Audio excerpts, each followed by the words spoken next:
Pues muchas gracias, Ramón. Gracias por invitarnos a estas estupendas oficinas de Ricoh. Alucinante poder estar aquí contigo en este plató. Sí, sí. Gracias por recibir a Blue Mood, gracias por recibirme. Un placer estar contigo. O sea que...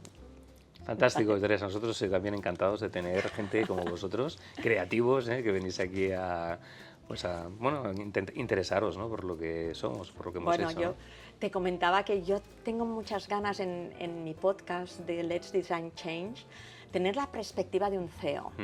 Y cuando yo pensaba, ¿quién puedo invitar? Pues al momento salió tu nombre porque, bueno, tú y yo nos conocemos desde hace muchos años, los dos empezábamos en nuestra trayectoria profesional, era cuando iniciábamos nuestro MBA en ESADE. Sí, 93. ¿Te acuerdas? 93, sí, de eso hace mucho. Y efectivamente, yo quería tener esa perspectiva, que cuando estamos pensando en gestión del cambio, innovación, transformación, donde es este posicionamiento que a mí me gusta abordar desde este podcast, ¿cuál es esa perspectiva de un CEO? Por tanto, que un placer poder estar en vuestras oficinas contigo hablando de esto, un lujazo. Perfecto, fantástico. Ramón, ¿te parece que tú mismo preséntate a la audiencia? Vale. ¿Qué nos dirías de ti? Bien, bueno, como has dicho que somos compañeros de curso, por discreción no voy a decir mi edad. Llevo casi 40 años de trabajo en entorno multinacional, soy economista. Y quizá las dos cosas que me han marcado más pasan en el mismo momento. Es el año 99, en el cual me incorporo a Ricoh, hace ya 25, va para 26 años. Wow. Y es el año en el cual pues también nace mi primera hija, ¿no?, que es mi otro gran proyecto vital, mis dos hijas. Y las dos, por cierto, nada que ver con la tecnología, nada que ver con la economía, las dos son medicina, o sea que nada que ver. Y en este proyecto de 25 años en Ricoh, pues ha sido un recorrido maravilloso, de los cuales los últimos 13 he estado actuando como director general. Fabuloso. Una trayectoria extraordinaria porque además, a mí cuando preparaba esta entrevista, pensaba, podemos empezar hablando sobre esa transformación de negocio que vosotros habéis llevado a término aquí en Ricoh, ¿no? Porque sois ahora líderes en digitalización, en integración de sistemas, venís de siendo líderes en temas de impresión, pero aquí ha habido una gran transformación del mercado, del sector, y eso ha implicado que hayáis tenido que hacer esa transformación propia del negocio. Explícanos, ¿cómo ha sido eso? ¿Cómo lo has vivido? Yo creo que Ricoh tiene casi 90 años de historia y es quizá la tercera transformación de Ricoh. Ricoh empezó en un mundo que no tenía nada que ver con la impresión, en un mundo de fotografía. Y en los años 60 aparece un nuevo Ricoh alrededor de las invenciones de la fotocopiadora, como la conocemos hoy, ¿no?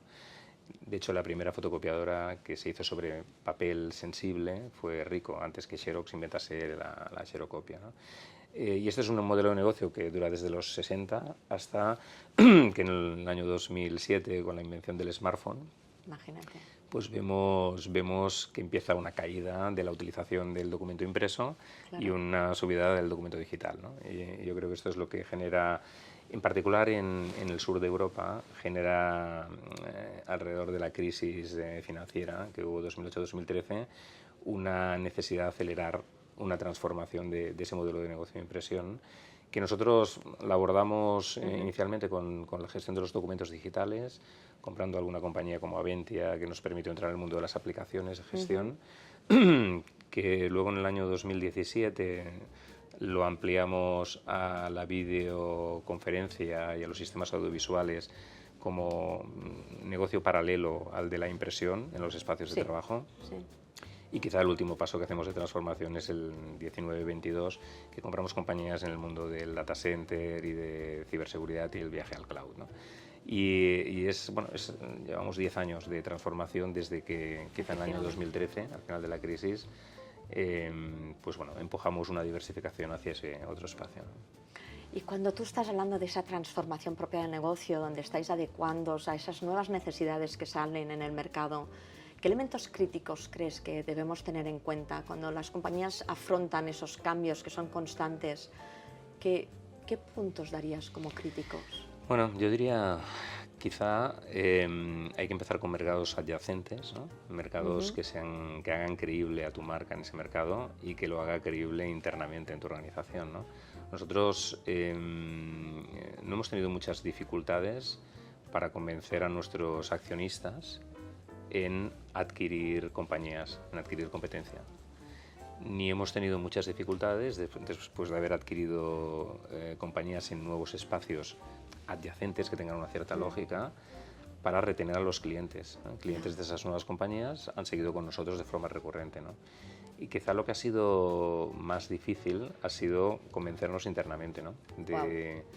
de esa necesidad de cambio, ¿no? Hay elementos de inercia hacia tu negocio tradicional.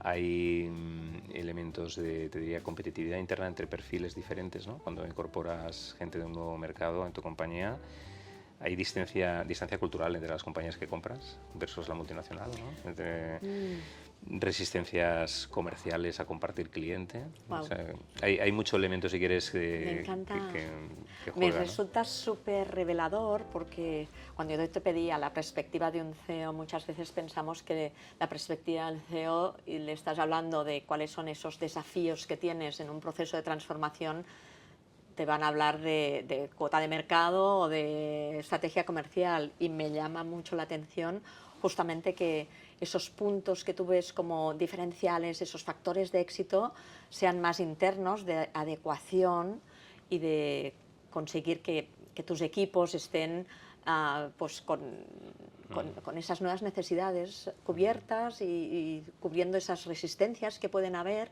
Explícanos un poco más, ¿cómo lo habéis hecho? ¿Qué cosas has llevado a término?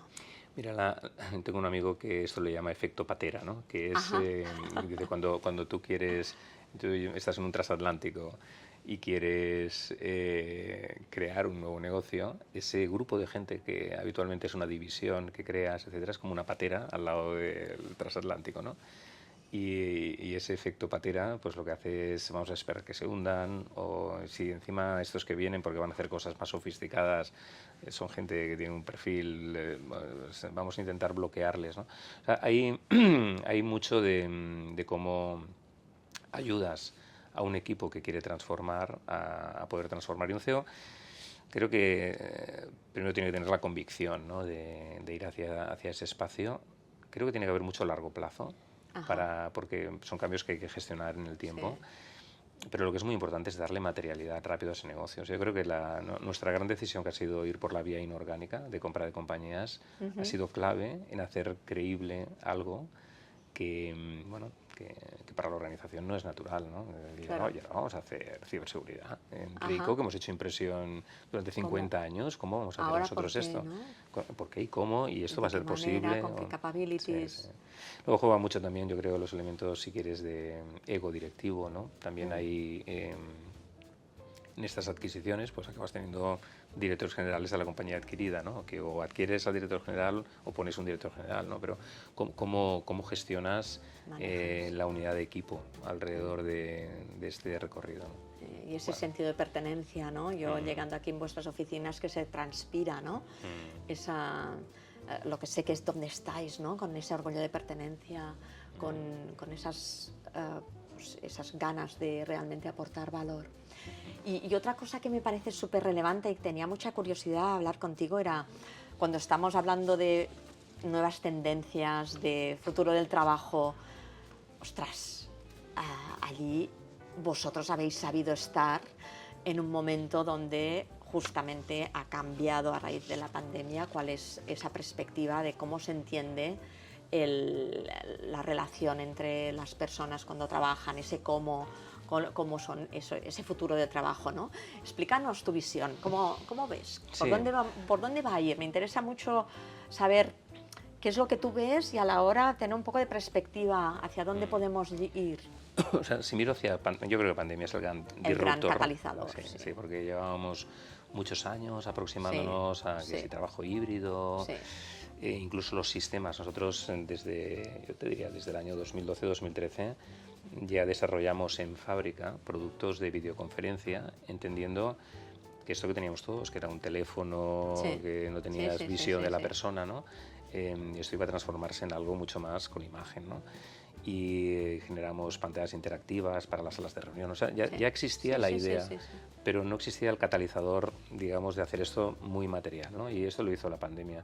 Yo creo que la pandemia nos dio elementos muy buenos en términos de identificar, por una parte, la eficiencia que hay colectiva, de menos viajes, más trabajo en remoto, más contacto con el cliente. Tienes que saber cuándo el viaje es necesario y cuándo no, para generar la relación. Más selectivo. Pero luego, ¿cómo nos trajo puntualidad, ¿no? O sea, el elemento este de hacer trabajos con gente en remoto, las puntualidades cambiaron en España.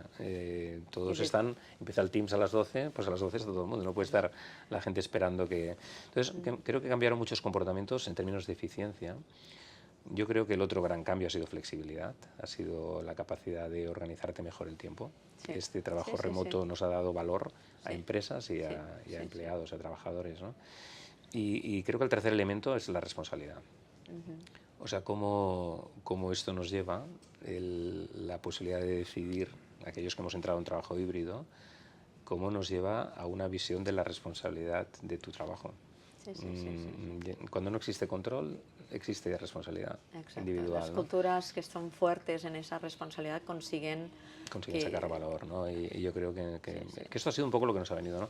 ¿Qué nos viene por delante? Bueno, yo creo que todos estamos con la inteligencia artificial y viendo el impacto, ¿no?, de inteligencia artificial en los negocios. Yo pienso que va a producirse realmente la automatización de lo monótono. Claro. En donde no aportas valor y se automatiza y a la vez libera toda una serie de tiempo que puedes dedicar en libera tiempo mal utilizado, o sea, tiempo aburrido, ¿no? Yo creo que esto es uno de los elementos que va a haber. También yo creo que va a automatizar cosas que no existen hoy, ¿eh? O sea, que pienso que la inteligencia artificial va a ser aplicada sobre todo en todo aquello nuevo que pueda aplicarse, ¿no? Que no tenga una resistencia, ¿no? Por tanto, va a haber una entrada de inteligencia artificial. Yo creo que también va a haber un cambio en cómo las personas gestionamos algo que hasta ahora no sé si nos hemos fijado mucho, que es el propio proceso de autoaprendizaje, ¿no? O sea, cómo eres capaz, para algo que cambia tan rápido, cómo eres capaz de decidir cómo te formas o cómo te autogestionas en términos de formación, ¿no? Y quizá exista incluso el apoyo de la inteligencia artificial dándote recomendaciones de deberías formarte en esto que acaba de aparecer, ¿no? Exacto. Yo creo que el camino este de no la formación como algo que te viene dado por un departamento de formación, sino por una necesidad individual. Y ahí lo ligo con el comentario que nos hacías, ¿no?, de la responsabilidad. Es tu responsabilidad poder estar al día y hay las herramientas disponibles porque están, y además muchas de ellas incluso de una manera gratuita, si puedes ponerte al día y ser consciente de nuevas tendencias y de nuevas actuaciones que tú puedes hacer, ya no solamente con la formación típica, sino con charlas, con lecturas, con una multitud de cosas que está a tu mano y que es tu responsabilidad de esto tú, como emprendedora, seguramente piensas, pero si esto es lo que yo hago cada día, ¿no? Y creo que lo que nos llevamos es la mentalidad del emprendedor a la empresa. Qué bonito. O sea, llevamos la mentalidad del emprendedor a cada persona. En ese mundo donde desaparece lo monótono, tienes la obligación quizá de tener un pensamiento creativo, de tener una necesidad de formación de ti mismo. Y esa mentalidad de crecimiento que hace ver que puedes explorar campos que quizá en otros momentos hubiésemos estado como más acotados, ¿no? Y explícanos también, porque aquí con toda esa transformación brutal que habéis hecho de negocio, ha ido acompañada de una transformación cultural. Y yo creo que este punto es el que, bueno, tú sabes que dentro de Bloommood como propuesta de valor es algo donde hacemos énfasis, ¿no?, en poner el empleado en el centro, cómo diseñar esas experiencias que realmente sean algo que aporten valor a esas necesidades de cada uno de los colectivos. Y esa mirada más humanista de poner el empleado en el centro, tú siempre la has tenido como posicionamiento, y creo que además a nivel de transformación cultural, cuando tú miras ya esa globalidad, sois un caso de éxito y un puntal de referencia. Explícanos, ¿qué aprendizajes has sacado? ¿Cómo podemos hacer eso que tan dicho, ¿no? De poner al empleado en el centro? ¿Cómo realmente tú lo has llevado a término? Vale, hay un tema de yo o de todos De nosotros, todos, ¿no? sí. Porque yo creo que nosotros en Ricoh tenemos un paraguas corporativo muy interesante, ¿no? Que es, Ricoh se posiciona en términos de visión como una compañía que en su centenario, que será en el 2036, pensamos en un mundo donde, de hecho, nuestra visión es fulfillment through work, ¿no? Un mundo donde el trabajo sea el espacio de fulfillment personal, ¿no? O sea, una parte de la vida que te aporta mucho, ¿no?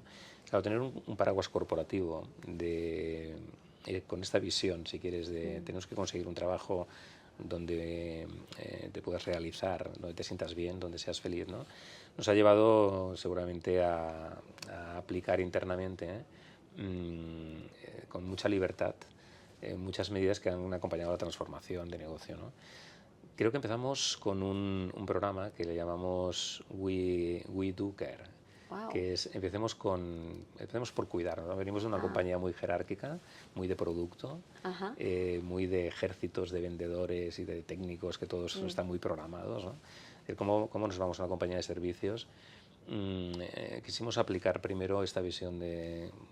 Hay una nueva percepción de la compañía sobre el empleado. El empleado es la primera cara del servicio que vamos a dar al cliente, por tanto, tenemos que conseguir que el colaborador sea una persona que sienta, ¿no? Que sienta los colores, pero que también que sienta la felicidad en su trabajo, ¿no? Entonces empezamos con un programa de cuidado del empleado, que esto fue muy chocante, no lo habíamos hecho nunca. Del programa del cuidado pasamos a un programa de Happiness at Work, que tuvo mucho que ver con la construcción de relaciones sociales internamente, o sea, de qué forma los equipos buscar de comunicación... esa conexión, ¿no? Sí, facilitar espacios de conexión entre la gente. Me encanta el concepto. También a nivel social, ¿no? Tienes que crear una vida social en la compañía, que habrá quien se apunte y habrá quien no, pero está allí, ¿no? Y una vez hecho estos dos, que para mí son casi higiénicos, ¿no? El tipo Maslow, dices, oye, pues te has cuidado, has percibido cuidado, estás proponiendo una propuesta de felicidad a la gente, o de vida social, si quieres, dentro de la empresa.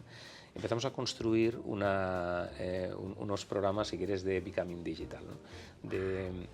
¿Qué implica? Ya más ligado al negocio. Ya, exacto, vas acercándote a comprender qué implica trabajar en cloud, pasemos de fijos a portátiles, hagamos que tengamos herramientas suficientes. Bueno, que nos prepararon mucho. Cuando llegó pandemia no tuvimos ningún problema al día siguiente empezar a trabajar, porque estábamos en remoto, ya teníamos todos dispositivos y tal, ¿no? Y yo creo que esto ha sido como los 3 programas quizá más importantes. Hemos trabajado mucho internamente los mandos,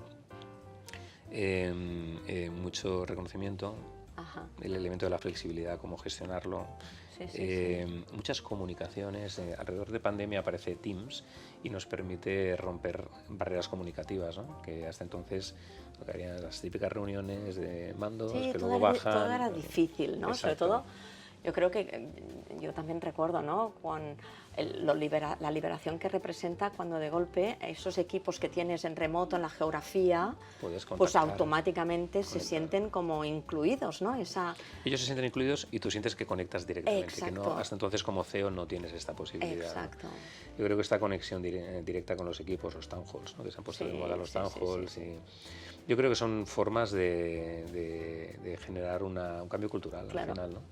Y explícanos a nivel de cómo ves tú esa superación de las resistencias que siempre existen cuando estás en una gestión de cambio.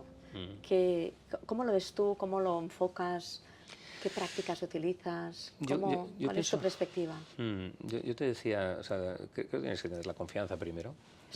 Al inicio, ¿no? Que te explicaba el tema de vencer las inercias, ¿no? ¿Cómo vences inercias, que son inercias que van en contra de la producción de un cambio, ¿no? Yo creo que el generar la confianza interna, ese trust organizativo, que es una palabra simbólica, pero muy difícil de construir, ¿no? Hay algo importante que quizá en mi recorrido profesional he visto, que es la importancia del largo plazo. O sea, yo he estado en compañías americanas, ¿no? que tienen mucho, excesivo en mi opinión, cambio. ¿Cómo eres capaz de darle consistencia a una idea? O sea, necesitas años para hacer un cambio cultural.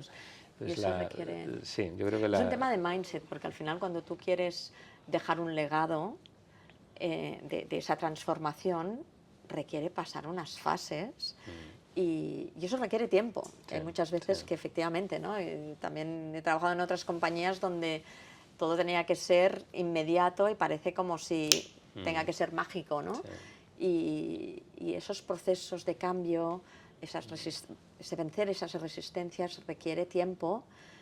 Y yo creo que también desde una postura de CEO hay esa virtud tan difícil de encontrar a veces, que es la paciencia, ¿no? Ese tener ese tempo de saber recibir, de ir otorgando, de saber ir dando cuerda en el momento oportuno. Sí, hay que saber modular. Yo creo que hay momentos para todo, porque tampoco... Lo cierto es que la línea de la economía no es continua, ¿no? Tiene altos y bajos y pasas momentos, al final llegó pandemia y en pandemia pues tuvimos que hacer ajustes de ERTE, ¿no? Pero ¿cómo haces ese ERTE? ¿Lo haces con cuidado y a la gente los salarios más bajos los proteges, das el 100% aunque la seguridad social no sea complementas o no? Yo creo que incluso en los momentos bajos tienes que mantener esa consistencia temporal. Porque si no hay consistencia se rompe la confianza y sin confianza ya no puedes cambiar nada. Ya no puedes, efectivamente. Y es ese valor diferencial que aportas y donde consigues que luego la gente dé su máximo, ¿no? De su mejor versión. Y Ramón, vamos a pasar, si te parece, a mí me encantaría saber de ti y explorar cómo te inspiras. ¿Cómo buscas inspiración? Cuando estás en tu día a día, con múltiples reuniones, con dificultades de negocio, llega un momento donde tienes que crecer tú como persona, ¿no? ¿Cómo lo haces tú? Ya es una pregunta más a nivel personal, si quieres, ¿no? Pero tengo curiosidad. Mira, yo creo que hay una parte que es... Hay un ADN de curiosidad, ¿no? Ajá. Si no tienes curiosidad, difícil que te aparezca la inspiración. Sí. Yo, la verdad es que mi curiosidad me lleva a leer mucho. O sea, yo creo que el tema de cómo satisfacer curiosidad por las cosas que van ocurriendo en el mundo ahora es inteligencia artificial, ¿no? Es donde estoy poniendo quizá toda mi curiosidad. Y yo creo que tienes que conseguir a través de la curiosidad contenido que luego combines con otras personas, ¿no? Está este concepto de las personas vitamina, ¿no? Claro. Que en las organizaciones, que dices, ¿quién es de tu organización? La gente dice, hay un 7% de innovadores, ¿no? Yo no sé si es un 7% o no es un 7%, pero lo que está claro es que tú puedes identificar a tu alrededor, y más una organización de 2000 y pico personas como somos Enrico en Iberia, ¿no? Eres capaz de identificar personas vitamina y entonces contrastar, porque no es solo el trabajo individual de leer, hay mucho de contrastar, ¿no? Entonces, pienso que estos dos componentes te nutren y luego hay un elemento que es no decir nunca no a ninguna idea, ¿no? Hay probar las cosas. Prototipar y a partir de aquí, de hecho, en Blue Mood justamente cuando aplicamos metodología más de Human-Centric Design es el enfoque, ¿no? De decir, busca, ten mucha empatía con el reto del que estás abordando, defínelo y a partir de aquí busca, identifica nuevas ideas y prototipa. Hay que permitir florecer. Yo creo que y luego seguramente no todo va bien, hay que saber también cortar, ¿no? Pero sí, estar muy abierto a ideas, ¿no? Y me encanta lo que estás diciendo de esas personas vitamina, porque para mí, efectivamente, cuando ves que haces ese networking entendido como ese dar y recibir, ¿no? Es el buscar esos otros puntos de conexión en esos temas donde tú con esa curiosidad estás explorando y cuando más das, más recibes. Y para mí es una manera también que me ayuda a buscar esa inspiración, ¿no? De contrastar con personas, cómo lo están haciendo en otros países, cómo lo están haciendo en otros sectores. Y eso a mí me ayuda muchísimo. Y Ramón, última pregunta antes de finalizar.